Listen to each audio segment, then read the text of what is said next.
Hello everyone, welcome back to this channel. I hope you guys is doing well. आज के इस class में मैं आप लोग के साथ डिस्कस करूंगी एवरेज फिक्स्ड कॉस्ट। यहाँ पे आप लोग देख सकते हैं, मैं उम्मीद करती हूँ कि आप लोग को क्लियर दिख रहे होंगे।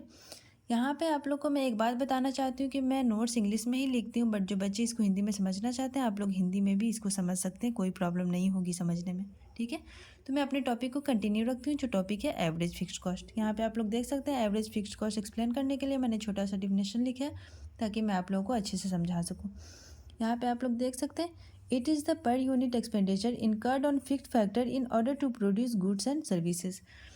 मतलब फिक्स्ड फैक्टर, एक यूनिट आउटपुट प्रोड्यूस करने के लिए आपके फिक्स्ड फैक्टर पे कितना एक्सपेंडिचर होता है उसे एवरेज फिक्स्ड कॉस्ट कहते हैं। ठीक है, I repeat again, fixed factor, एक यूनिट आउटपुट प्रोड्यूस करने के लिए आपके फिक्स्ड फैक्टर पे कितना एक्सपेंडिचर होता है उसे एवरेज फिक्स्ड कॉस्ट कहते हैं। एवरेज फिक्स्ड कॉस्ट को हम इस तरीके से देखिए लिखते हैं, total fixed cost over quantity.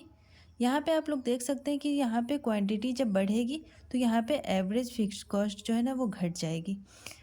यहाँ पे एवरेज फिक्स्ड कॉस्ट को हम इस तरीके से भी लिख सकते हैं, price of capital into capital over quantity. यहाँ पे आप लोग देख सकते हैं कि कैपिटल यहाँ पे जो है ना फिक्स्ड है। ठीक है, तो यहाँ पे मैं आप लोगों को एक बात बताना चाहूँगी कि यहाँ पर ना जैसे जैसे क्वांटिटी जो है बढ़ती जाएगी, जो आपका average cost, average fixed cost जो है वो घटते जाता है। तो अगर हम इसे डायग्राम से समझाते हैं ना, तो इसमें क्या होता है ना कि जैसे जैसे हमारी क्वांटिटी जो है वो बढ़ती जाती है तो एवरेज फिक्स्ड कॉस्ट जो है घटती जाती है। इसमें क्वांटिटी और एवरेज फिक्स्ड कॉस्ट का जो रिलेशन होता है वो डाउनवर्ड स्लोपिंग होता है। यहाँ पे आप लोग देख सकते हैं, उसको मैंने डायग्राम से रिप्रेजेंट करी हूँ ताकि आप लोगों को अच्छे से समझ में आ जाए। यहाँ पॉजिटिव क्वाड्रेंट है, यहाँ पे एवरेज फिक्स्ड कॉस्ट है और यहाँ पे क्वांटिटी है। ठीक है, आप लोग जानते हैं ये। यहाँ पे आप लोग देख सकते हैं कि इसका जो स्लोप है ना ये डाउनवर्ड स्लोपिंग है। ठीक है, और यहाँ पे आप लोग देख सकते हैं कि जैसे जैसे यहाँ पे क्वांटिटी जो है ये बढ़ती जाती है तो एवरेज फिक्स्ड कॉस्ट जो है वो घटती जाएगी। ठीक है, जैसे हम यहाँ पे ऐसे ये करेंगे ये, तो या जैसे जैसे ये क्वांटिटी जो है ये बढ़ती जाएगी तो एवरेज फिक्स्ड कॉस्ट यहाँ पे घटती जाएगी। ठीक है, तो मैं उम्मीद करती हूँ कि एवरेज फिक्स्ड कॉस्ट आप लोग को समझ में आ गई होगी।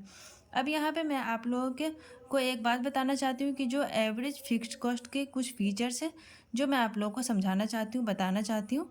तो आप लोग को बहुत बार एग्जाम्स में आ सकते हैं कि एवरेज फिक्स्ड कॉस्ट क्या है और एवरेज फिक्स्ड कॉस्ट के फीचर क्या होते हैं। ठीक है, तो यहाँ पे मैंने आप लोगों को कुछ फीचर्स बता देती हूँ ताकि आप लोगों को अच्छे से समझ में आ जाए। देखिए यहाँ पे मैंने लिखा है features of average fixed cost. ठीक है, फर्स्ट यहाँ पे पहला फीचर है यहाँ पे इट इज़ डाउनवर्ड स्लोप, जो मैं आप लोग को यहाँ पे बताई हूँ।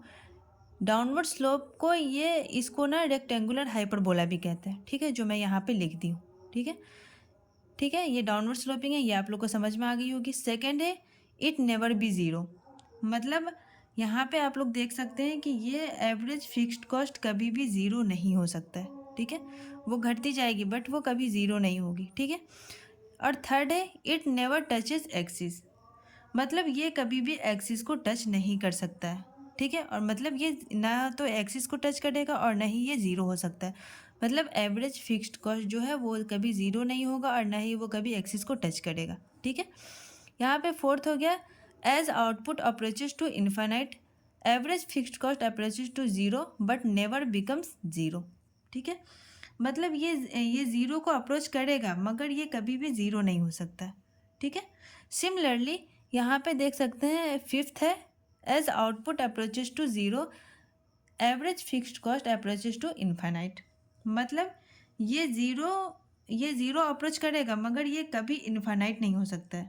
ठीक है, ये जो है ना as output approaches to zero, यहाँ पे ये कभी भी जो है ना ना तो इन्फाइनाइट हो सकता और ना ही एवरेज फिक्स्ड कॉस्ट जो है वो ज़ीरो हो सकता है। ठीक है, और ना ही ये एक्सिस को टच करेगा।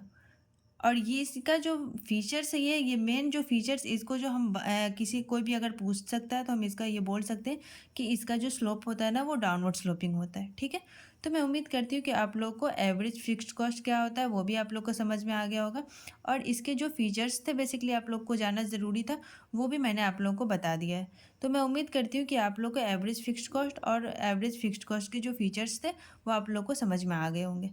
तो मैं इस वीडियो को यहीं पे एंड करती हूँ। अगर वीडियो अच्छी लगी तो लाइक करें, शेयर करें, सब्सक्राइब करें। Thank you.